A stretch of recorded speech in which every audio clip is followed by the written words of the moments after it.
Hello NEET aspirants, welcome back to my YouTube channel. तो अब NEET 2025 में सिर्फ और सिर्फ 75 डेज़ बाकी है। तो अभी आप लोगों को बहुत सारा कन्फ्यूजन हो रहा होगा कि हम सिलेबस कैसे कंप्लीट करें, टेस्ट कैसे दें और सारे सिलेबस को रिवाइज कैसे करें। तो मैं आपको बस 4 से 5 टिप्स बताती हूँ, आपको बस उतना ही करना है। अगर आप बहुत कुछ करने जाएंगे तो आपसे कुछ भी नहीं हो पाएगा। तो बस ये 5 या 6 चीज़ मैं आपको बता रही हूँ, आप उतना ही करिए। फर्स्टली आपको सबसे पहले प्लान बनाना है सारे सब्जेक्ट्स का, जैसे कि मैंने बनाया है। आप इसका स्क्रीनशॉट ले लीजिए। तो आपको सबसे पहले बायोलॉजी में सिर्फ एनसीईआरटी ही करनी है और डीपीपी कर लीजिएगा या तो पीवाईक्यू कर लीजिएगा। DPP, PYQ, NCERT. और अगर आपका बायोलॉजी का लेक्चर ही कंप्लीट नहीं हुआ है तो उसे फटाफट वन शॉट से कंप्लीट करिए।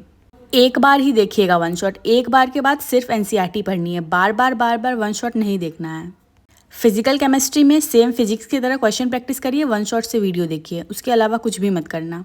उसके बाद ऑर्गेनिक की बात आती है। तो ऑर्गेनिक तो अब मुझे भी हार्ड लगता है, तो आपको इसमें सबसे पहले रिएक्शंस लिख लेने हैं, उसका वन शॉट देखिए और उसके क्वेश्चंस लगाइए। ऑर्गेनिक अच्छे से हो जाएगा। फिर इनऑर्गेनिक की बात करती हूँ। इनऑर्गेनिक भी सेम आपको एनसीईआरटी ही पढ़ना है। इनऑर्गेनिक बहुत सारे क्वेश्चन एनसीईआरटी से डायरेक्टली आते हैं। सेकेंड सबसे most important thing for NEET is test series. तो आप सबसे पहले एक टेस्ट सीरीज़ जो भी ले लीजिए, बहुत सारे टेस्ट देने हैं आपको। तो अगर आप फिजिक्स वाला में पढ़ते हैं और आपने यकीन 2.0 बैच लिया है तो आपको बाकी सारे बैचेस भी फ्री में मिल गए होंगे। तो मैंने अभी एक्सप्लोर किया है कि यकीन प्लस बैच में आपको बहुत सारे टेस्ट दिए हुए, मतलब 30 टेस्ट हो चुके हैं वहाँ पर। तो आपको क्या करना है, मैंने उसका सिलेबस लिख लिया है। ऐसे करके आप 1 वीक पहले या 4 दिन पहले उसका सिलेबस लिख लीजिए और जब आप टेस्ट देंगे तो आपका पूरा सिलेबस कंप्लीट रहेगा और आपके माइंड में एक मैप रहेगा कि मैंने ये चैप्टर्स कंप्लीट कर लिए और मुझे इसके क्वेश्चंस करने हैं। तो ये सबसे इम्पॉर्टेंट टिप्स है जो कि आप फॉलो बिल्कुल ही करिएगा, क्योंकि इसमें मैंने देखिए कैसे प्रैक्टिस टेस्ट 8, 9 सबके सिलेबस लिख लिए हैं। तो आपको सबसे पहले आपका अगर सिलेबस कंप्लीट नहीं हुआ है तो आपको पार्ट वाइज टेस्ट के ज़रिए ही अपना सिलेबस कंप्लीट करना है। ऐसा मत करिएगा कि हम सिलेबस कंप्लीट करे जा रहे हैं, कुछ नहीं होने वाला है। आपको एक टेस्ट लेना है, उसका सिलेबस लिखना है, उसके हिसाब से आपको उसको कंप्लीट करना है, फिर वो टेस्ट दे देना है।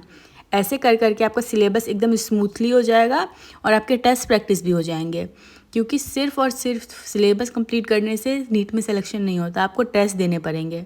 देखिए मैंने कितने अच्छे से इसका सिलेबस बना लिया है और मैंने जैसे 11 फरवरी, 12 फरवरी, 13, 14 को मैंने कौन कौन से चैप्टर्स को रिवाइज़ करना है या वन शॉट देखना है, मैंने सब कुछ लिख लिया है।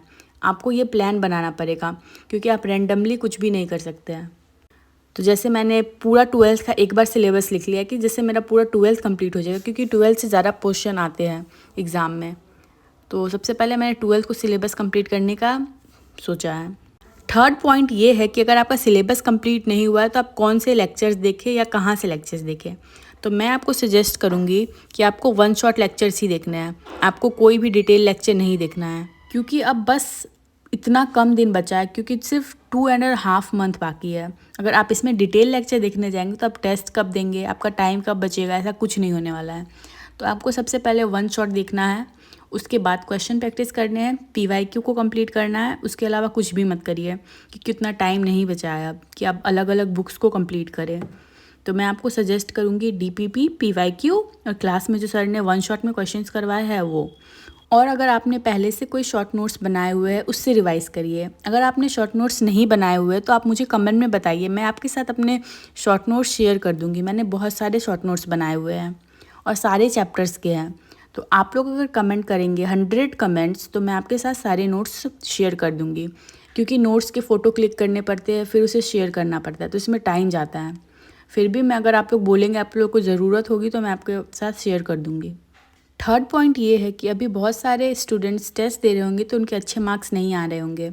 अगर आप पार्ट वाइज टेस्ट दे रहे हैं तो उसमें अपना सिलेबस को पूरा कंप्लीट करिए और फिर टेस्ट दीजिए, तब आपके मार्क्स इंप्रूव होंगे और आपको कॉन्फिडेंस आएगा। और अगर आप अभी फुल लेंथ पेपर देना स्टार्ट कर चुके हैं तो आपको कम मार्क्स आएंगे, इसमें बिल्कुल भी नॉर्मल बात है। आपको उसे धीरे धीरे ही बढ़ाना पड़ेगा। और सबसे फोर्थ बात और सबसे इम्पॉर्टेंट बात, टेस्ट एनालिसिस, क्योंकि टेस्ट देने से कुछ नहीं होने वाला है, आपका टाइम वेस्ट हो रहा है अगर आप सिर्फ टेस्ट दे के उसे छोड़ दे रहे हैं। तो सबसे पहले आपको स्टेप वाइज मैं बताती हूँ। आपने टेस्ट के सिलेबस की तैयारी करी, उसके बाद टेस्ट दिया, उसके बाद थर्ड पॉइंट आता है कि उसको आप एनालिसिस कैसे करेंगे। तो मैं आपको एनालिसिस के लिए बताती हूँ कि आपका जो जो क्वेश्चंस गलत हुए, अगर आपने ऑनलाइन टेस्ट दिया या ऑफलाइन जो भी दिया हो, आपने जो जो क्वेश्चंस गलत किए हैं आपको उसका सॉल्यूशन तो लिखना ही है, साथ में उसके पीछे जो कॉन्सेप्ट्स है उसे जाकर एक बार रिवाइज कर लेना है, जिससे कि आपका वो टॉपिक बहुत मजबूत हो जाएगा। जैसे कि आपने एक चैप्टर पूरा कंप्लीट किया तो उसमें आपको पता नहीं चलता कि कौन से टॉपिक्स इंपॉर्टेंट है कौन से नहीं, और अगर आप टेस्ट देने के बाद उसका एनालिसिस करेंगे तो जो कॉन्सेप्ट्स आपने भूल चुके हैं या आपको जो सबसे इम्पॉर्टेंट है वही टेस्ट में आता है, तो आपको वहाँ पर जाकर उसके कॉन्सेप्ट को एक बार और देख लेना है और उसके सारे नोट्स अपने मिस्टेक कॉपी में लिख लेने हैं। तो मिस्टेक कॉपी बनाया ही होगा आपने, और अगर नहीं बनाया तो मैं आपको बता देती हूँ।